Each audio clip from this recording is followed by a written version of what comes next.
माननीय उपाध्यक्ष जी,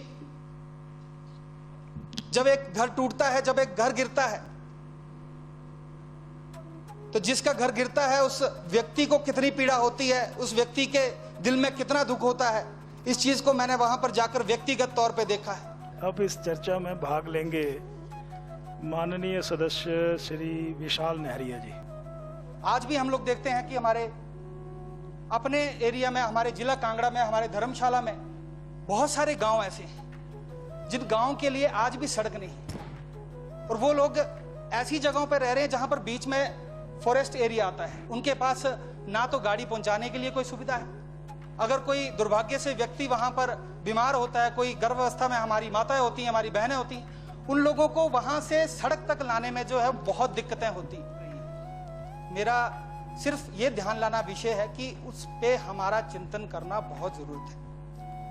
ताकि उन एरिया में हम लोग सड़क भी बना सकें, वहां पर रह रहे बच्चों के लिए शिक्षा के लिए उचित स्थान भी हम लोग दे सके, उनके लिए स्कूल्स भी वहां पर खड़े कर सकें, बसेस का प्रावधान भी वहां पर हो, ताकि वो भी आज की डेट में, इस आधुनिक समय में टेक्नोलॉजी के साथ जुड़ सकें, टेक्नोलॉजी के साथ जुड़ते हुए अपने एरिया के लिए वो कुछ ना कुछ बेहतर कर सकें। धर्मशाला के अगर मैक्लोडगंज के भागसुनाग में हम बात करें तो वहां पर भी भारी बारिश से जो है बहुत ज्यादा नुकसान हमारी गवर्नमेंट प्रॉपर्टी को हुआ। हमारे रास्ते टूट गए, लोगों के घरों में पानी चला गया, लोगों की दुकानों में पानी चला गया,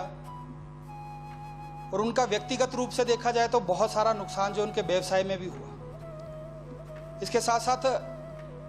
हमारी कुछ पंचायतें वहां पर लगती हैं, जैसे कि बगली पंचायत है, चैतड़ू पंचायत है, हमारी पासू पंचायत है, सीला बुटेड़ पंचायत है। इन एरियाज में जब हैवी फ्लड वहां से आया तो उस फ्लड से लोगों के घर तक भी वहां पर बह गए। बड़ी मुश्किल से उन लोगों ने अपनी जान को बचाया, क्योंकि ये हादसा जो सुबह सुबह हुआ था, बिल्कुल लगभग 6-7 बजे का टाइम था जब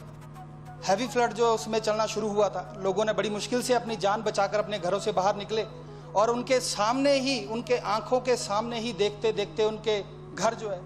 वो पानी के बीच में बहकर चले गए। दुर्भाग्यपूर्ण घटना थी। हमारा हर एक सरकारी विभाग, चाहे पीडब्ल्यूडी है, लगभग 11.80 करोड़ रुपए का नुकसान वहां पर हुआ है, जिसमें हमारे रास्ते बह गए, रास्ते चले गए। हमारा आईपीएस डिपार्टमेंट की बात करें तो लगभग 22.5 करोड़ रुपए का नुकसान आईपीएस डिपार्टमेंट। बिजली विभाग की बात करें तो लगभग 30 लाख रुपए का नुकसान वहां पर भी हुआ। इसके साथ साथ हमारे शिक्षा के संस्थान वहां पर हैं, स्कूल हैं, स्कूलों में भी बहुत भारी नुकसान वहां पर हुआ। हमारे 44 लगभग निजी घर थे, वो 44 घर भी वहां पर उनको नुकसान हुआ है। हमारी जमीनें बह गई। हमारा बहुत सारा एरिया जो है वहां पर एग्रीकल्चरिस्ट बेस्ड है, वहां पर बहुत बड़ा हमारा समुदाय है, ओबीसी समुदाय है, और वह लोग आज भी उनका जीवन जो है किसानी के ऊपर, खेती बाड़ी के ऊपर निर्भर करता है। आज उनके जो वाटर चैनल्स है, जो हमारी लोकल वहां पर बोली में कुल्ले बोले जाती हैं, कुल्ले वहां पर उनकी टूट गई हैं। इसमें धान की फसल चल रही है और खेतों में पानी होना बहुत जरूरी है। अगर पानी नहीं लगता है उन फसलों को तो वो फसलें आने वाले समय में बर्बाद हो जाएंगी। मेरा ये विषय रखना सिर्फ एक ही महत्व है कि आपके माध्यम से सरकार तक ये बात जाए, और हमारे उन एरियाज के लिए जितना भी हमारा नुकसान हुआ है वो स्पेशल केसेस बनाकर उनके लिए एक व्यवस्था खड़ी की जाए, एक स्पेशल प्रावधान के तहत उन लोगों को पैसा दिया जाए, ताकि उन सारी चीजों को हम लोग फिर से व्यवस्थित कर सकें। जी माननीय उपाध्यक्ष जी, जब एक घर टूटता है, जब एक घर गिरता है, तो जिसका घर गिरता है उस व्यक्ति को कितनी पीड़ा होती है, उस व्यक्ति के दिल में कितना दुख होता है, इस चीज को मैंने वहां पर जाकर व्यक्तिगत तौर पे देखा है। मैं आज ये चाहता हूं कि हम लोग सभी मिलकर उनकी पीड़ाओं को समझे और उनको उचित स्थान पर जमीन उपलब्ध करवा के उनके मकान, उनके जीवन यापन फिर से व्यवस्थित तरीके से चले, ऐसी कोई व्यवस्था खड़ी करने का प्रयत्न करें। अभी हम लोग आने वाले समय में मैंने लक्ष्य लिया कि हम लोग धर्मशाला के अंदर हर पंचायत में जो है 2 चिल्ड्रन पार्क और 2 वहां पर स्पोर्ट्स के ग्राउंड हम लोग बनाएंगे। हम लोग वो चीजें स्थापित तो कर देंगे, वो चीजें बना तो लेंगे, पर उन चीजों को आने वाले समय के लिए मेंटेन कैसे रखेंगे, ये चिंता बहुत सता रही है। तो माननीय अध्यक्ष जी, आपके माध्यम से मेरा माननीय मंत्री जी से, माननीय मुख्यमंत्री जी से ये निवेदन रहेगा कि आने वाले समय में हम लोगों को जो हमारा फाइनेंशियल कमीशन है, जो वित्त आयोग है, उसमें हम लोगों को ये सारी चीजें जो है अमेंडमेंट लानी होगी, उसमें एक प्रोविजन रखना होगा ताकि उस प्रोविजन के तहत उस पैसे का हम लोग वहां पर अच्छे से सदुपयोग कर सकें। हम लोग अपने ग्रामीण एरिया को प्रमोट कर रहे हैं, आज उनकी प्रमोशंस के लिए हम लोग काम कर रहे हैं। वो चीजें तो हम लोग प्रमोट कर देंगे, वो चीजें हम लोग बना देंगे, पर वो चीजों को मेंटेन करने के लिए बारी बारी यही बात आ रही है कि उस चीजों को मेंटेन करने के लिए हम लोगों को व्यवस्था जो है वो खड़ी करनी होगी। कचरे से इससे जो समस्या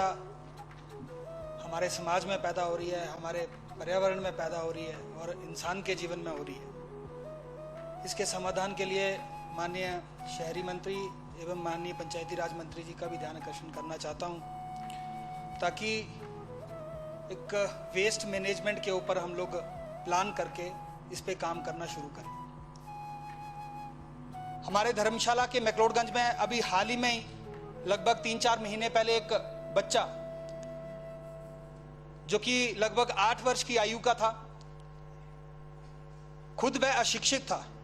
परंतु बहुत बड़ी शिक्षा कोरोना के प्रति उस बच्चे ने दी और उस बच्चे का जो एक मैसेज था वो सोशल मीडिया के माध्यम से पूरे भारत देश में ही नहीं बल्कि विश्व में भी दिखाया गया। बड़े बड़े देश के, विश्व के जो बड़े बड़े चैनल थे, मीडिया के चैनल थे, उन मीडिया के चैनल के माध्यम से उस बच्चे का संदेश दिया।